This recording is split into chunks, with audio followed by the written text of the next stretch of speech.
கோவை மாவட்டம் கோவில்பாளையம் தனியார் மண்டபத்தில் திமுக பொதுக்குழு கூட்டம் நடைபெற்றது. கூட்டத்தை ஒன்றிய செயலாளர் சுரேஷ்குமார் நடத்தினார். சிறப்பு விருந்தினராக திமுகவின் கொள்கை பரப்பு செயலாளர் திருச்சி சிவா எம்பி பங்கேற்றார். தொண்டாமுத்தூர் பேரூராட்சியின் 9ஆம் வார்டு உறுப்பினர் வைரம் செந்தில் என்பவர் மேடையில் பேச பலமுறை அனுமதி கேட்டுள்ளார். அவருக்கு அனுமதி மறுக்கப்பட்டது.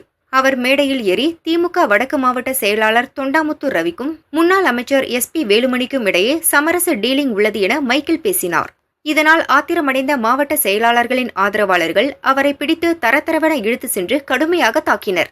இந்த நிகழ்வை தினமலர் நிருபர் கண்ணன் தனது மொபைலில் வீடியோ எடுத்தார். அதை பார்த்த தொண்டாமுத்தூர் ரவியின் ஆதரவாளர்கள் நிருபரின் செல்போனை பிடுங்கி உடனே அந்த வீடியோவை அழித்தனர். நிருபர் என்றால் என்ன வேண்டுமானாலும் செய்வீர்களா? இங்கு வந்தால் நாங்கள் சொல்வதைதான் செய்ய வேண்டும், இல்லையென்றால் வேறு மாதிரி ஆகிவிடும் என்று மிரட்டி அவரை தாக்கினர்.